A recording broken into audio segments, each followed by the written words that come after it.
Hey everybody, welcome to the Rochester Real Estate Show. Joined today by Anthony Butera. Jason Mancuso here as always.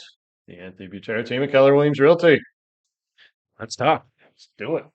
Um, Feel like there's no good up yeah, there? this is a serious setup, No, we've evolved a lot from right? card tables in an office with When we agreed the budget was $300, you took me serious. It's awesome. we're evolving. Don't No, forget to water this thing too. exactly. Um, Wanted to dive in today on some of the dynamics going on in the market, or what's resulting to some of the dynamics going on in the market, right? Like we've beaten this to death really since we started this podcast, however many years ago. But the lack of inventory is essentially the cause of all problems in the real estate market. Yeah, so that's been leading every real estate conversation, right? Right. And what's interesting is it's still the conversation, but the real estate world's changed so much since that conversation started, right? I mean, we really started to feel the inventory squeeze. What we just say 2020, 2019, right? Yeah. Like I early mean, COVID. sellers market, Yeah, by definition or feel really, started 2017, 2018, and then yeah. got just like every year has been more extreme. Right. Yeah, and what's interesting is drastic changes change that, right? And we had an inventory shortage when the rates were 3%, right? And a lot of people attributed that to, well, everybody wants to buy a house because the interest rates are 3%. So they're all getting scooped up, and that's why this is happening. And So essentially at that point, way too much demand yeah, for not necessarily a shortage of inventory at that point, not right? enough Like inventory. in terms of like year over year, how many homes are being Yep, sold. There was more homes more than homes. usual being sold. So in theory, the inventory would be more sufficient if the demand were at 2016 levels, Correct. right? Correct. So the demand just far outpaced the supply because of low rates, and everybody wants to buy a house. Well, anybody that was gainfully employed that had a decent credit score, right? It was the race on how fast they could spend as much money as they could at 3% because their buying power was so strong, which drove the median sales price up drastically. And then last year at this time, all the predictors, including us, we were saying, well, hey, this is what's going to happen now. The rates are going to go up, and the byproduct of the rates going up is that the desirability to purchase real estate is going to go down, and it's going to cause the median sales price to not just flatline, but everybody was predicting that the median sales price was going to go down. And here we are a Correct. year later. Interest rates today are hovering around 8%, correct? Yep. And you would think that, like, okay, well, the median sales price flatlined or went down. We're 17% higher median sales price today than we were last year at this time. So I don't think it matters if the interest rates were 15% right now because there's still not enough inventory for buyers that have desire to buy at any interest rate that's being offered. Well, and so let's unpack that. Yeah. We talked about the demand skyrocketing with the low interest rates, Yep. which makes sense from a principal standpoint. When something is cheap and desirable, Yep. everybody's coming out of the woodwork to buy it, Yep. right? You still have the same desirable product, a home, Yeah. but now the cost is that much more. So the demand has reduced. Uh, I I think that the demand has reduced, but I think it's the desirability from the sellers to walk from their 3% interest rate, sell, and jump into 8% interest rates.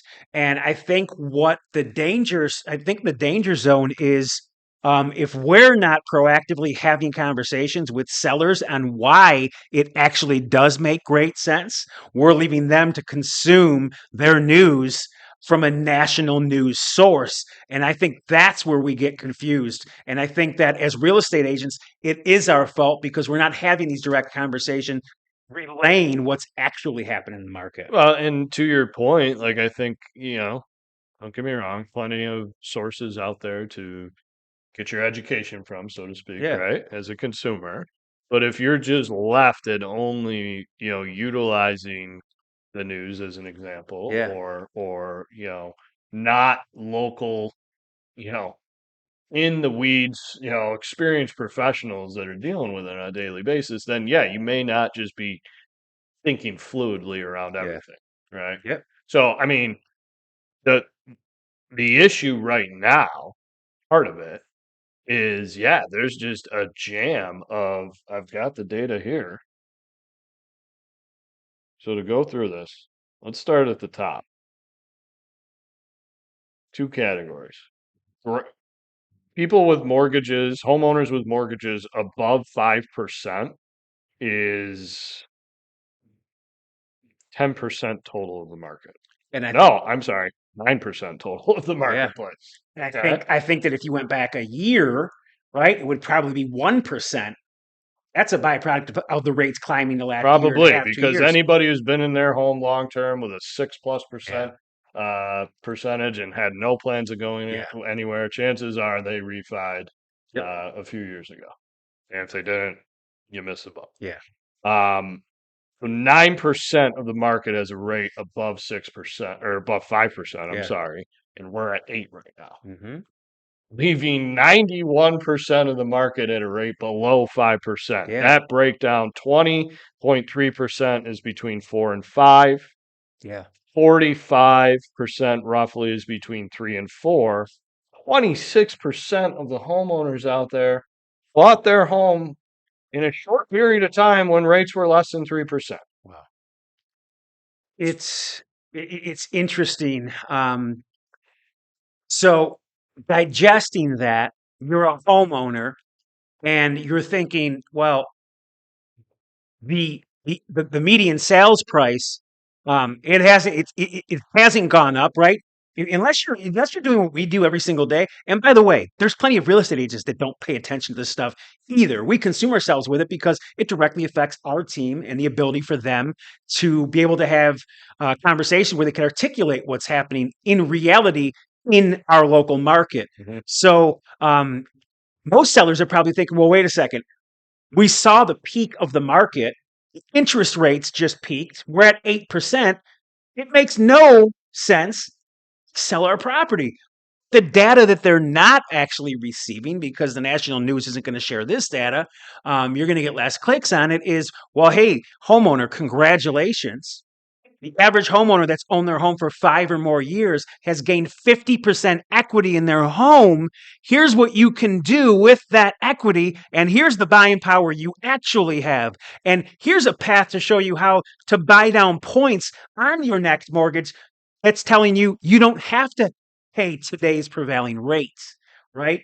Nobody gets that Well, news. I got stats on equity. Okay. Um, 87 million homeowners out there, roughly. 39% of them, 34 million people own their home outright, leaving 61% with mortgages. Yeah. 31% total, not of the 61%, Yeah. but 31% of people out there have more than 50% equity in their home. Yeah. So, Which of all means the 87 million homeowners, there's 70% of people that have 50% or more, and more than half of those people, 39, they own their home outright. which means you have way more to put down and way less to borrow. Right. And by the way, um, we've all been victims, whether it has been advantageous or it has worked against us. We've all been victims of this market. Okay. And now you have the ability to, sure, you're going to lock in an interest rate, but you have the ability to refinance when the rates do go down. Now, if you're waiting for the rates to go to 4% or 3%, it may never happen again in our lifetime. And while we were living in the world of 3% interest rates, or I'll tell you this, I have 2 mortgages right now that are in the 2s, right? Mm. And the reality is, if you're waiting for that, you may as well stay where you are because it's probably never going to happen again. And while we were living in those times, we thought it was great because we had endless buyers and endless sellers willing to make the move because they could jump into a lower interest rate. We're living in the unintended consequences. of an interest rate at Sure. 3% today. Be- So today's problems are a byproduct of those desirable interest rates then. well, that just hit home. Like, what did I say? 26% have 3% interest or less. Yeah. That's all. That's 2020, 2021, Yeah. and not even a full 2 years of it. Yep. So those were a lot of transactions. Those were a lot of people that bought. Yeah. And if you think our industry is taking a hit, how about the loan officers writing these mortgages? They've lost 100% of their refi business. Yeah, The nobody's only refi. people that are refinancing their house are court ordered through a nasty divorce to Correct. get the other person off the loan. Correct. And the only way to go about that is to refinance somebody's name out of it. Correct. So big, you can draw the conclusion as to why. Yeah, like it's easy enough to understand. Like, okay, yeah, why would I sell when I gotta pay X, which is what I'm not used to paying Yeah. historically speaking, and haven't bought in a while. Yeah. And also pay 8% interest rate or 7% Yeah. interest rate. Like, I get it. Like, and therefore that explains why we currently have, sure, I will say, slightly less demand, because I think one of the excuse me, one of the results of the COVID time period was like, I'm never like a home is more important than ever. Yeah. Yeah, I've been saying that a lot lately. Like, people want to be comfortable in their home. They want to be able to spend the majority of the time there. I never want to get stuck in my apartment, or I never want to get stuck in this 2-bedroom house with my family of 5. If you don't save another penny, it's the number one wealth building tool Well, is yeah. owning a home. I mean, look, we're not even getting into Yeah. that yet. Yeah. Like, yeah, but just the concept of day-to-day life. Yep. I want my home to be what it is. Yeah. I think is a more powerful concept than it's ever been in multiple generations. Yep. Because, like, when you think about it, like, our grandparents' generation, like, just as long as it's got 4 walls, I don't Yeah. care. I'm proud of that. my I'm God, yeah. happy, and we're gonna raise our family of 12 Our needs then in this compared to now. 3-bedroom, 1,000 square foot colonial, Yeah. right? So now it's like, I want to enjoy my house and raise my, whatever it Yep. is. But, like, I don't want to leave. And if I'm forced to not be able to leave, then I really want to be in that spot. I Yeah. think, less of that, but overall, that's the kind of unintended consequence of that. So rambling to the point where, like, yes, demand is less because of the rates. I'm not going to argue that point, but it's not what you would think if you just woke up from a coma that you went into in 2021 with the rates being 3, Yeah. and now it's 8, Yeah. and you would say, like, oh, well, nobody's buying a house, right? But it's not that. There Yeah. is demand. Yep. Right now we just have that much short supply, comparatively speaking, to Yeah. meet that demand. Yep. Part of it because, like, yeah, why would I move? That's the issue. And it's the economy's still really good right now, right? You'd think that all of these indicators would tell us that the economy's in shambles. What I think is happening is we're experiencing a delayed recession, because to the same token where you mentioned that most American homeowners have 50% equity in their homes, well, that's their borrowing tool to delay bankruptcy, right? So Good it's point. it's interesting. Good point. So I think, like, the what to do conversation. Mhm. I think you start with, like, listen, like, be informed, but, Yeah. like, you don't need to do anything if you're not looking to move. Yeah, and this isn't us saying, like, pack up your stuff and now this is you'll never have this opportunity again. Right. This is me saying, don't think because of the interest rate it doesn't make sense to sell your You home. couldn't have said it any better, because yes, this is not like some sales pitch No. type of presentation, right? If you love This your is house, you're like comfortable, stay. this is a topic of need, because we're talking to way too many people that just pack it in and Yep. assume they have no options, Yeah. and assume that it'll never make financial sense to buy a home at an 8% interest rate Correct. or a 7% interest rate. Yep. So it comes down to, like, do you need to make a move, or do you want to make a move? Yes or no. If no, then, like, yeah, like, yeah, obviously trying to force you to do Yeah. something that doesn't make sense. If you do, then it's the same set of advice that always I've said on this show 100 times by now. figure out what you're financially comfortable with, Yeah. and then figure out what options are available for you, and consult with professionals so that we can tie in. Like, well, you're sitting on $200,000 in equity. And that's What if you just use even 100 of that and had 100 to do whatever you want to do in life afterwards? and that's just it. It's a huge life decision. Right. Get the actual data because if you're consuming national news, you're going to be stuck in neutral. Here's what's happening in other markets, right? There's home sellers and realtors that are living in Phoenix or Austin, Texas, where closed transactions are down like they are here, and median sales prices are down 20 to 25%. That's a dangerous market. Yeah. That's not what we're living in. Yep. No. So we still have Values continue to advantages climb. to play off of. Yeah. Yep.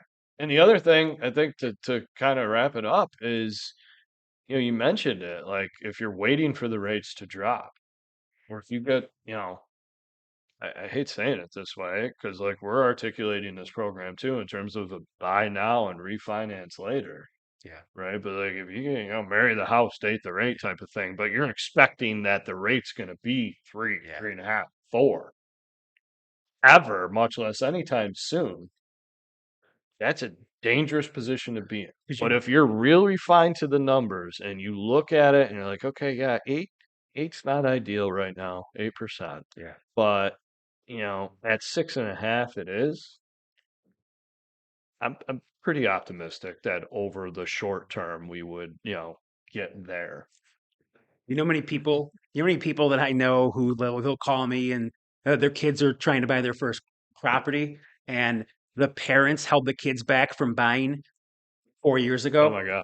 and 3 years ago Hmm? and 2 years ago and 6 months ago. Well, I'm fortunate that like we quickly learned that lesson of like, removing our opinion Yeah. of predicting the future, like back in 2018 when this all started, right? Because it was like seeing the writing on the wall and like quickly realizing, like, man, like, yeah, we were having a conversation and probably not a great idea right now to buy in 2018 because of what these houses are selling for and the dynamics in play.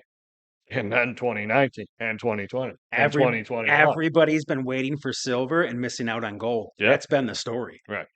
And now when it, you know, feels like bronze Yeah. because of the rate, it's what's the upside? Like there's nothing, and again, you touched on it with other markets, but local to Rochester, Yeah. Western New York, there's nothing imminent that says like there's going to be a massive price correction No, you know or what's going any price you correction. know what's going to happen when the Oh rates God. go down to 6%, Yeah. because in time they will. Yeah. I'm ready. Oh my God, the floodgates are going to open right back and Mhm. values are going to climb Yeah. again. Yep. So it's never perfect. No. I think the whole point here is like you got to dive into the due Yeah. diligence of any decision you make before you just make a quick assumptive Yeah, and decision, that's and just it. especially relative to anything, buying a car, right? Yep. But like we're talking about your house, you mentioned it, like the biggest piece of your nest egg and your net worth, right? Right. For most people, like don't just be informed by local news or national news And, to and make those decisions. and I'm going to give a shameless plug too, right? There's 3,500 real estate agents in our local board where we practice. Not all of them are learning based. Not all of them are increasing their education. We just ended our team meeting where this is the topic that we're covering. So you don't just want a real estate agent to deliver the news that they perceive. You want to hire a real estate professional or at least get into a conversation with one that doesn't cost you a penny, that is up to date on what's actually happening in the market because we're educating them to do so. Well, I mean, you owe it to yourself as a consumer, Yeah. right? Like, make sure, don't get us wrong. Like, sure you have loyal relationships, Mhm. right? Like, keep them, but make sure that you're getting what you need out of them. Yeah. So, good stuff. Yeah. My energy drink really worked. Thanks for joining us, Anthony Butera here and Jason Mancuso of the Anthony Butera team at Keller Williams Realty. Check us out, anthonybuterateam.com. Thanks for tuning in to the Rochester Real Estate Show. Thank you.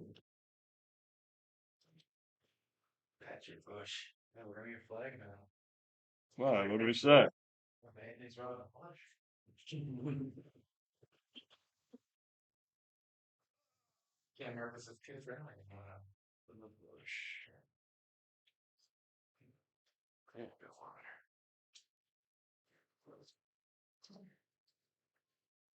Julio.